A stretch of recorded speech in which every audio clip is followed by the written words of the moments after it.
This is Hawaii News Now at 6.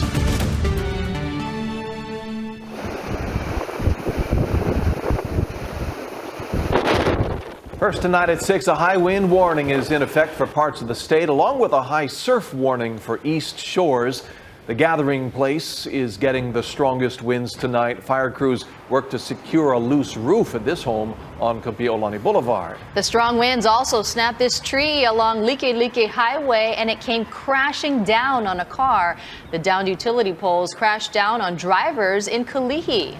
And new information from the fire department tonight. HFD says it responded to 22 wind-related emergencies since yesterday morning. We begin our team coverage with Annalisa Burgos in Kalihi, where crews work to restore multiple downed utility poles.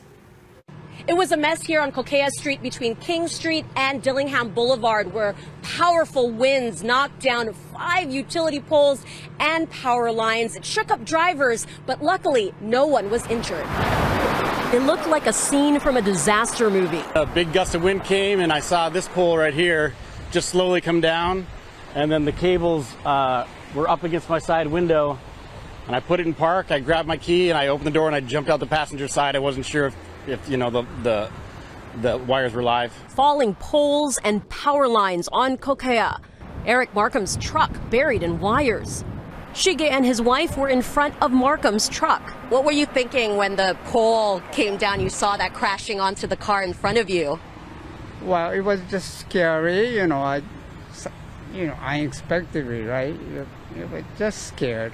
Headed the opposite direction, Clarita Duran saw a pole fall in front of her. Thanks God, I seen it all. So I pressed my brake and then I said, oh, I need help, I need help. I feel nervous. Wires dropped onto her SUV, but she escaped safely. Another driver, David, said poles were falling in front and behind him. Saw all the lines get tangled in the cars and stuff, and everyone was so confused what to do. So we just got out of the car and just got away out of the car, go on the side so we don't get hurt or anything.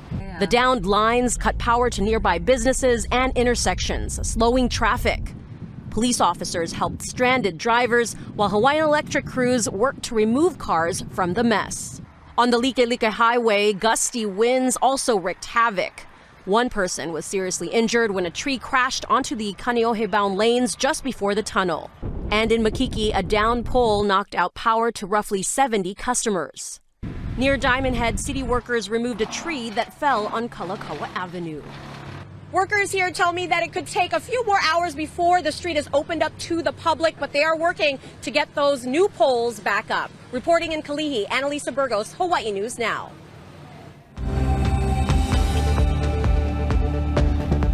Wow, and that windy scene continues. Our meteorologist Jen Robbins has been tracking those gusty winds and gives us the first alert heads up earlier this week, and she joins us now with the latest. And we're talking about a number of wind alerts that continues into tomorrow, and that's why those first alerts will continue at least through Saturday morning. Wind advisory in yellow for all of the islands. We're talking about winds coming in at 25 to 35, gusts potentially up to 50, and then a high wind warning that you see in red there. We're seeing that for Honolulu Metro, Kohala, and Waimea, and we've been seeing gusts exceed 55 miles per hour in some spots, especially on Hawaii Island, where the strongest of the winds have been. I'll take a closer look at how long these winds will last and your 7-day forecast coming up soon. Thank you, Jen. The state is fast-tracking a fence expansion project at Waimea Bay to keep rocks from falling on the highway. Construction is set to begin in March and could last about 2 months. The state will install 190 feet of fencing in the area where a rockfall closed Kamehameha Highway last Sunday. Officials predict single-lane closures from 8:30 a.m. to 3:30 p.m. with the other lane open for contraflow. Approximately 18 days of the work schedule, and that will be for drilling and pulling cement for the pouring cement for the posts. The project will cost $1.2 million. Construction will take place 10 hours per day, Monday through Friday.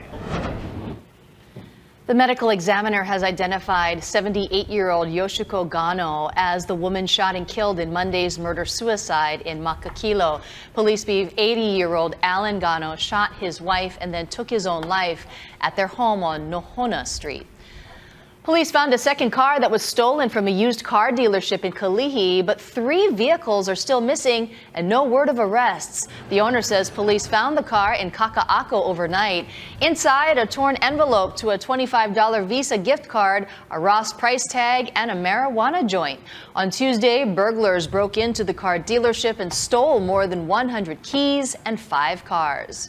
I appreciate their work and I appreciate all the police. Today at the dealership, a smashed door is fixed and the owner got replacements for most of the keys. An unlicensed preschool in Hilo, ordered to close last fall, partly over lead concerns, is now shut down for good. Tonight, staffers at Kalama PE Play School are moving out after the facility's lease was terminated.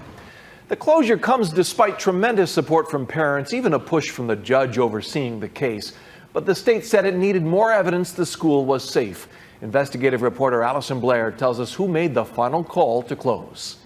In the end, the preschool's closure wasn't decided by the state or a court. It's because the owner says she couldn't afford to continue to pursue a license. In between the unfastening, stacking, and boxing, some families of former students dropped by Kalama PE Play School last Wednesday. Buddy, I'm so happy I got to see you. Collecting folders full of artwork. Thank you. Yeah. 4-year-old Manko took advantage of sitting at a favorite table one last time. What's this construction vehicle? I think that's a semantics. I think you might be right. This is what the preschool looked like in October. The once bustling campus, now just a shell of what it was. I feel sad. I feel really, I feel upset. It should not have ended this way. The school's owner says she spent nearly a year working with the state to get a license. Come September, when it was time to open, she says she still didn't have it, but made the decision to bring children on campus anyway. Something parents said they knew from the start. A month later, the court granted an injunction to close the preschool based on state arguments its teachers weren't qualified and kids were being exposed to lead. Claims the school's executive director disputes. Over the next 4 months, the Department of Human Services and Kalama PE were in court about a half dozen times. What I want to do is have the parties try to work out something to see how the state can help you get qualified. Judge Peter Kubota ordering both sides to work together, even appointing a mediator to help. But that license was never issued. In the end, Kim Pierce says the school's closure came down to money. Without kids on campus, she was unable to pay for rent, and her lease was terminated. And that's just part of what she was paying for. How much did you put up for lead testing? Approximately $40,000. And how much more were you asked to do? A minimum of 30, potentially up to 50. Even if she spent that money, there was still no guarantee the state would ever approve the school's license. We understand that there is a need for childcare statewide. However, we can't cut corners. Every applicant, every licensed provider has to meet the same health and safety rules. The issue with lead isn't unique to Kalama PE. Environmental hazard management plans have been established at least 18 other schools on the east side of Hawaii Island. Is this facility safe? Yes. We have had multiple interior tests that have continued to be safe. But the state wanted more proof. Tests administered after the school's closure showed lead dust on a couple of lanais and in a staff restroom. There was also concern about lead in the soil behind one of the classrooms, an area the school kept blocked off. Following cleaning and additional testing, an EPA-certified group gave the buildings the all clear. I felt very confident in that there was a competent mitigation for the lead. I think that particular issue could have been dealt with much easier and more efficiently than it was. Is this it for you? Do you plan to try and open another school? That is To be determined. The state says it would be open to working with Pierce in the future at a new site. We would work with her just like we would work with any other applicant during this licensing process. Are you ready, Mr. Boo? In the meantime, the need for early childhood education on Hawaii Island persists. 5 months after Kalama PE's closure, Manco has yet to find another school. Come on. Yeah. Dozens of his classmates are in that same position. We're told the school has until the end of February to pack up and be out of the buildings. In Hilo, Allison Blair, Hawaii News Now. Still ahead tonight, decades after a maritime tragedy, a somber ceremony on Oahu's South Shore. What's causing significant delays in the opening of a South Maui high school? And state lawmakers consider a new tax on gambling vacations. What would they do with the extra money after the break? This is Hawaii News Now. Today marks 22 years since the USS Greenville nuclear submarine collided with the Ehime Maru. A remembrance ceremony was held this afternoon at the Ehime Maru Memorial in Kaka'ako. 9 people died when the boat sank, including 4 students from a Japanese fishing school. New at 6, the opening of a new long-awaited Kihei High School will likely take several more years. A major disappointment for residents who have been waiting for a high school in South Maui for more than a decade. Our Chelsea Davis has the latest. The Land Use Commission was clear Thursday. The new Kihei High School will not open until the state builds a grade-separated pedestrian crossing like an overpass. It's a crisis. Damn, if we don't have a crisis on our hands right here, right now. The commission required the Department of Education to build the crossing 10 years ago so students can get to school safely. Instead, the state built a 2-lane roundabout to slow traffic down on Pi'ilani Highway. It hoped that, along with other safety measures, would be sufficient. The public is outraged. When the DOE refuses to abide by them, they are jeopardizing the safety of their charges. Our children. All it takes is one accident. Why should you trust you? Frankly, we don't deserve to be trusted. It's bad. This is an unfortunate situation that should have never happened. State projects sometimes get like that. This is probably one of the worst. The DOE says Kulanihakoi is a $120 million high school. It says an overpass could take 5 years to build and cost up to $20 million, money they don't have. The roundabout already had a $16 million price tag. We fast-tracked the roundabout by using monies that could have been used to build an overpass. Yes. And that's why Yes. There are currently 38 students in Kulanihakoi High School's freshman class who are at a temporary location until their school can legally open. I want to apologize to our students for putting them through this and disappointing them. Chelsea Davis, Hawaii News Now. A state Senate committee is advancing a bill to tax residents who go on gambling trips. Any tour group travel to any casino anywhere would be taxed 30%. Senator Stanley Cheng introduced the bill to discourage gambling and give the state new tax revenue for gambling treatment. We're one of the few states that don't have any type of problem gambling treatment centers, and I think that this would be a great way to fund this critical social need. The plan is opposed by Vacations Hawaii and still has a long way to go before becoming law. Well, sometimes the elements work in your favor. Who got this great shot and where next? And we're on the lookout for rainbows above Honolulu tonight as our live cam bounces around in the high winds. Your county by county forecasts next.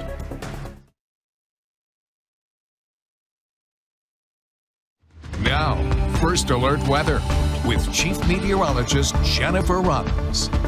First alerts throughout the day into the next couple of days with those powerful winds clocking in anywhere from 35 to even nearly 70 miles per hour when it comes to our gusts today. And take a look at some of those leeward neighborhoods. We saw the strongest of the winds at the airport, 48 miles per hour. The Ko'olau Mountains, nearly 70. Jump over to Kohala Ranch, 70 miles per hour, nearly there as well. Taking a closer look, the very strong winds are coming in. Sustained winds, we're talking about 25 to 35. Gusts easily exceeding 50 miles per hour. So wind concerns continue to be some downed trees. And we talked about yesterday, maybe down power lines. And that's what we saw today. And also, we're probably going to be seeing some trees broken down. So be careful and just kind of be aware of your surroundings.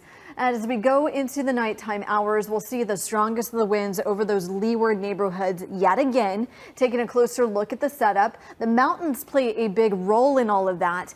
And you can see over windward neighborhoods, we're getting winds about 30 miles per hour. It races over the mountainside, and as it accelerates downhill, it gains speed up to 45 to 50 miles per hour. Once the cooler air passes over the mountain, it sinks.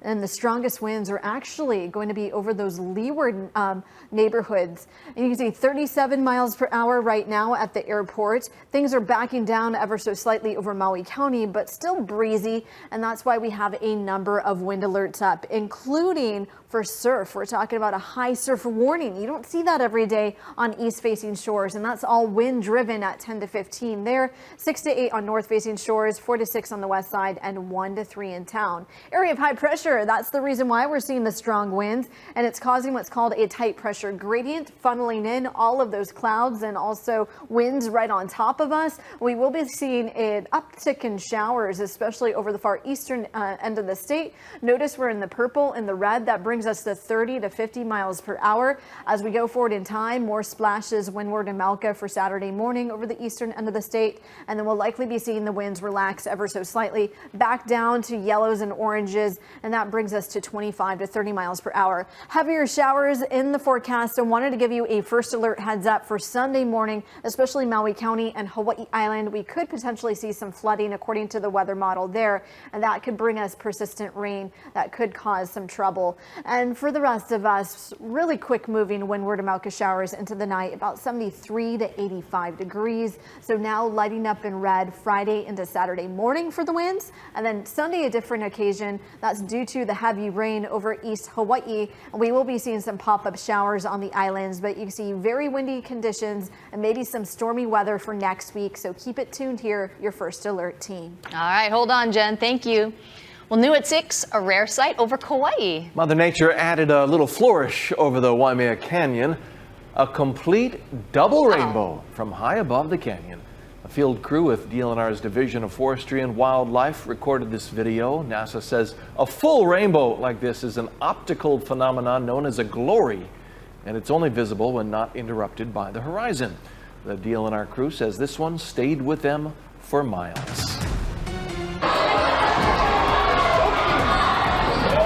It is HHSA boys basketball semifinal night. I'll take you courtside for a live report coming up. So maybe she hasn't made up her mind yet, but snack time at the Honolulu Zoo takes on a new meaning. The Super Bowl prediction next at 6. This is Hawaii News Now.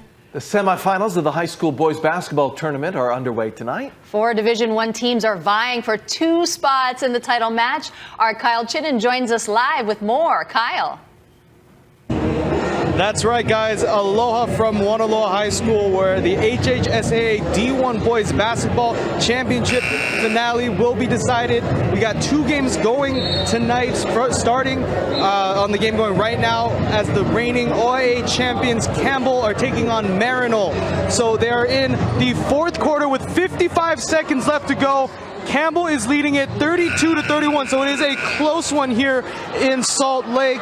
And in the nightcap, it features reigning state champ St. Louis taking on Mauna Loa. Crusaders the higher seed, so they're technically the home team tonight. STL putting in their bid for back-to-back champs after a close 51 to 48 game against Kailua. The team staying resilient during the later quarters, and they're going to need that tonight, as Nama and Hune are also coming off of a close one with Kamehameha Hawaii. And as you can see, this game is going to wrap up soon, but stick with us. We'll have all the highlights coming up in our later newscast. For now, reporting from Wanaloa, Kyle Chinen, Hawaii News Now. All right, Kyle, thank you. Finally, the Super Bowl is coming up on Sunday. So what team does Mari and Vaigai think will win? Oh, they're both going for the Eagles. Mari predict the Eagles. Yep, it's the Philadelphia Eagles. Mari, the Honolulu Zoo elephant, picked that watermelon over the one with the Kansas City Chiefs. Now, it looks like Mari was pretty hungry, too. She actually devoured both watermelons, and Vaigai, well, sorry, didn't get any.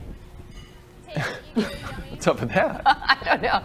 I think Vaigai is just saying, you know, I like the commercials. I'm not into this football stuff. Look how small those watermelons look. It's a snack, juicy snack. All right.